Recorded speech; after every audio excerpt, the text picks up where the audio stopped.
ओम शनि शनिचराय नमः। आइए सुनते हैं शनि देव की व्रत कथा। आज शनिवार के दिन शनि देव की पूजा के लिए जिनकी कुंडली में शनि दोष होता है, उसे शनि की 7.5 या 2.5 होती है, उनको शनिवार का व्रत अवश्य ही करना चाहिए और शनिदेव भगवान की व्रत कथा पढ़नी चाहिए। आज शनिवार का दिन शनिदेव की पूजा के लिए है। इस दिन शनिदेव की पूजा करने से शनिदेव प्रसन्न होते हैं और भक्तों के कष्ट दूर करते हैं। जिनकी कुंडली में शनि दोष है, शनि की 7.5 या ढैया होती है, उनको शनिवार व्रत करना अनिवार्य है और शनिदेव भगवान की कृपा उन पर बनी रहती है। श्रवण करने से सभी कष्ट दूर होते हैं और शनिदेव की कृपा प्राप्त होती है। आइए जानते हैं शनिदेव की कथा के बारे में। एक समय की बात है, सभी ग्रहों में सर्वश्रेष्ठ होने के लिए विवाद हो रहा था। वे सभी ग्रह सूर्य, चंद्रमा, मंगल, बुध, गुरु, शुक्र, शनि, राहु और केतु इंद्रदेव के पास गए। वे सभी निर्णय करने में असमर्थ थे, तो उन्होंने सभी ग्रहों को पृथ्वी पर राजा विक्रमादित्य के पास भेज दिया, क्योंकि वे एक न्यायाधीश प्रिय राजा थे। सभी राजा विक्रमादित्य के पास पहुँचे और अपने विवाद के बारे में बताया। राजा विक्रमादित्य ने सोचा कि विचार के बाद 9 धातु स्वर्ण, रजत, कांस्य, पीतल, शीशा, करांगा, जास्ता, अभ्रक और लोहे के सिंहासन बनवाए और उन्होंने क्रम से रख दिए। उन्होंने सभी ग्रहों को उन पर विराजमान होने को कहा। साथ ही कहा कि जो भी सबसे बाद में बैठेगा वह सबसे छोटा ग्रह होगा। लोहे का सिंहासन सबसे अंत में था, जिस वजह से शनि देव सबसे अंत में बैठे। इस वजह से वह नाराज हो गए। उन्होंने राजा विक्रमादित्य से कहा कि तुमने जानबूझकर ऐसा किया है। तुम जानते नहीं हो कि जब शनि की दशा आती है तो वह 2.5 से 7 साल तक होती है। भगवान शनिदेव की दशा आने से बड़े बड़े व्यक्ति का विनाश हो जाता है।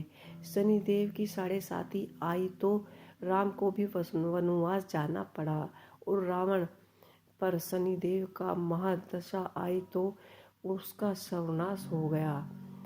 अब तुम सावधान रहना। कुछ समय के बाद राजा विक्रमादित्य पर शनिदेव की महादशा शुरू हो गई।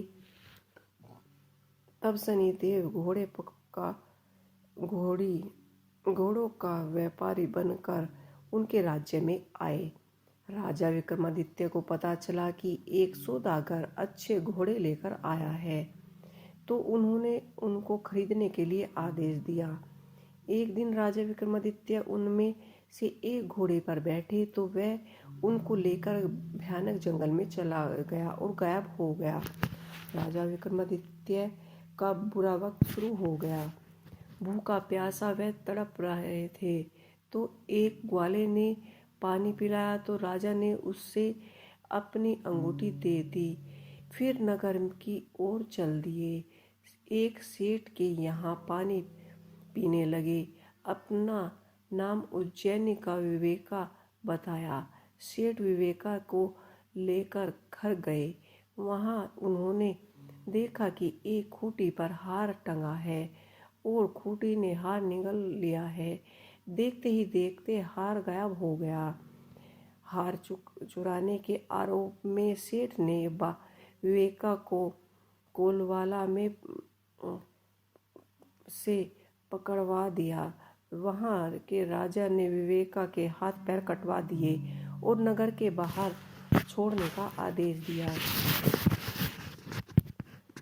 वहाँ से एक तेली गुजर रहा था। विवेका को देखकर उस पर उसको दया आ गई। उसने उसे बैलगाड़ी में बैठाकर आगे चल दिया। उस समय शनि की महादशा समाप्त हो गई। विवेक का वर्षा ऋतु में मल्हार गा रहा था। उस राज्य की राजकुमारी मनभावनी ने उसकी आवाज़ सुनी तो उसने ही उससे विवाह करने की जिद करी। हार कर राजा ने बेटी का विवाह विवेका से कर दिया। एक रात शनिदेव ने विवेका को स्वप्न में सब दर्शन दिए और कहा कि तुमने मुझे छोटा कहने का परिणाम देख लिया है। अब राजा विक्रमादित्य ने शनिदेव से क्षमा मांगी और कहा कि उनके जैसा दुख किसी और को ना दे। शनिदेव ने कहा कि जो उनकी कथा का श्रवण करेगा, व्रत रखेगा, उसे शनिदेव दशा में कोई दुख नहीं होगा। शनिदेव ने राजा विक्रमादित्य के हाथ और पैर वापस कर दिए। जब सेठ को पता चला कि मौका तो वह राजा विक्रमादित्य है, तो उसने उनका आदर सत्कार कर अपने घर में ले गए और अपनी बेटी श्री कुमारी से उनका विवाह कर दिया। उसके बाद राजा विक्रमादित्य अपनी दोनों पत्नी मनभावनो एवं श्री कुमारी के साथ अपने राज्य लौट आए और वहां जाकर उनका स्वागत किया। और राजा विक्रमादित्य ने कहा कि उन्होंने शनिदेव को सबसे छोटा बताया था, इसलिए वे तो सर्वश्रेष्ठ है। तब से राजा विक्रमादित्य ने राज्य में शनिदेव की पूजा कथा रोज होने लगी। तो ये थी शनिदेव भगवान की व्रत कथा।